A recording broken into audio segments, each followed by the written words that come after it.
The expansiveness of Aladdin's cave, it's quite interesting. It doesn't occur in North America. That is the exact same dimension as the money pit is described as having. Yeah. You have to go back to the original story, right? Rick Lagina has just made the discovery of a lifetime, and it might be the last one he ever makes on Oak Island. By opening a hatch sealed since the late 1700s, he's unleashed a mystery that goes far beyond pirate treasure. Deep in the earth, his team found a man-made structure that simply shouldn't exist. You won't believe what the sonar data revealed, but the most mind-blowing detail is what the materials tell us about who built it. This find is so insane, it's not about rewriting history, it's about revealing a history we never knew existed: subterranean abnormality. The breakthrough came unexpectedly. While working near the Money Pit area, the team from Dumas Contracting Limited punched a new borehole deep into the earth. At about 65 feet down, they hit a void, a cavern. What many overlooked at first was that this wasn't just another natural cavity in the limestone. This was different. This cave, which they nicknamed Aladdin's Cave, was a game changer. There, what's that? I can't tell if that's the bottom or... I'll wait for it to settle out. There we go, there's something. Visibility is actually better than we've seen. Rick Lagina, ever the optimist, immediately sensed this could be a major turning point. Could this tunnel be the key to a hidden chamber, a place filled not just with treasure, but with answers? The thing nobody tells you about searching for treasure is that it's less about shovels and more about science. The team brought in Blaine Carrick, an expert in underwater imaging, to map the island's subterranean features. Their first mission was to drop a high-definition camera into the newly opened hole to probe the depths between 140 and 142 feet. They were hunting for any sign of human modification, any clue that this space was more than just a cave. What the camera sent back was startling. The data suggested several spots that hinted at multiple caches hidden beneath the Money Pit area. To put it mildly, the team was ecstatic. They focused all their energy on Aladdin's Cave, a name that felt more appropriate with every passing moment. But the camera could only show so much. This is a very exciting thing, and it's important to see whether it's man-made or not. I think there's a chance the treasure might be placed there, which would answer a lot of questions. You see, sediment on the cave floor could be hiding anything from chests to entire structures. They needed a better look. This is where the real magic happens. The team deployed an Echologger DAS 710 sonar sensor. This piece of high-tech gear, costing tens of thousands of dollars, operates by blasting powerful radar waves that bounce off every surface. These echoes are then captured and stitched together to create a perfect three-dimensional map of the underwater world.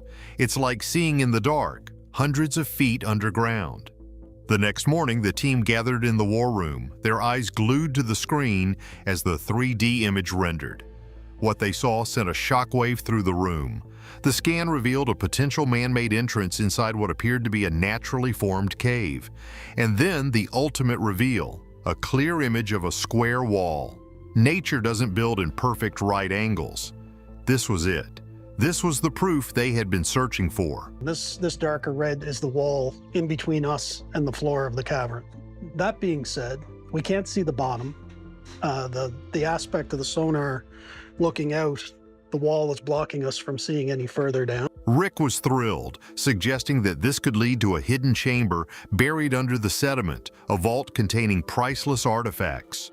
The most shocking fact is, this structure wasn't just old. It appeared to be part of a much larger, more complex system than anyone had ever imagined. This was the hatch, the gateway sealed for centuries, and they had just kicked the door in. The discovery implied that the legendary Money Pit wasn't just a single shaft, but potentially an entrance to a whole underground complex. The team decided they needed more data. They planned to drill another hole, a risky and expensive move to get the sonar even deeper and create a more detailed picture. Was this cave an isolated chamber, or was it connected to other passages? The excitement was off the charts. After years of dead ends and false hopes, they were finally on the verge of uncovering something truly historic. But this was only the beginning of the insanity. The true nature of the island was about to be revealed. The wooden discovery. While the sonar scans of Aladdin's cave painted a picture of what might be down there, the team's work at another key location, the garden shaft, was about to bring them face to face with the past. The goal was to dig down and intercept a treasure tunnel that previous surveys had hinted at. With the help of Dumas contracting, Rick and Marty Lagina pushed deeper into the earth. At a depth of 90 to 93 feet, they hit a wall, not of rock, but of incredibly hard clay. Before they could build the final wooden framework to secure the shaft, they had to remove several feet of this stubborn material. You can see this everywhere in the Oak Island story. For every step forward, the island pushes back with two. Rick and Marty themselves descended into the shaft to tackle the clay. Wielding pneumatic jackhammers, tools that weigh between 60 and 70 pounds, they began the back-breaking work. Marty noted that the jackhammers constantly got stuck, making the job physically grueling. During this intense effort, Rick's jackhammer slammed into something solid. It wasn't a rock, it felt different. You know, there's something going on there. Definitely wood. There's a wrong log, right? You can see the end. Hear that? Yeah, it's on hollow. It felt like they had hit the top of the long-awaited tunnel. Confirmation came later that day. The Dumas crew had officially deepened the garden shaft to 95 feet and had broken through. They were inside a tunnel that was a staggering 7 feet high. This was believed to be the main artery leading to what the team calls the baby blob, a high-priority target where a large concentration of gold and silver was detected. As they prepared to explore, the real wow factor emerged. When Rick peered inside, he saw wood. Not just random pieces, but signs of a deliberate wooden structure lining the tunnel. To get a better look, they extended the shaft, gaining another 32 inches of space. As they cleared more debris, they found logs that perfectly lined up with the tunnel's path. Rick noticed that the area beneath one of the logs sounded hollow, a tantalizing clue that drew the entire team's attention. But the most incredible detail was the presence of circular wooden pieces. These were constructed using the exact same techniques found in the original money pit from 1795. You see, this wasn't just any tunnel, this was almost certainly part of the original legendary treasure shaft. Rick recalled an old Reader's Digest article describing the round logs of the money pit, strengthening his belief that they were feet, maybe even inches, away from a world-changing discovery. After 15 years, they might have finally reached the island's original excavation site. But while one mystery was unfolding underground, another was about to be unearthed on the surface. The coin and the cross. The search for the Oak Island treasure isn't just confined to the money pit. What many overlooked for years were the surrounding lots of land, each holding its own secrets. The team had recently acquired Lot 5 on the island's western side, and it quickly became a hotbed of activity. Metal detection expert Gary Drayton and Jack Begley began sweeping the area. Their initial searches uncovered a stone structure that experts believe could be as ancient as the garden shaft itself. They found tools that might date back 4 centuries, suggesting a long history of human presence. But then Gary's detector let out a high-pitched squeal.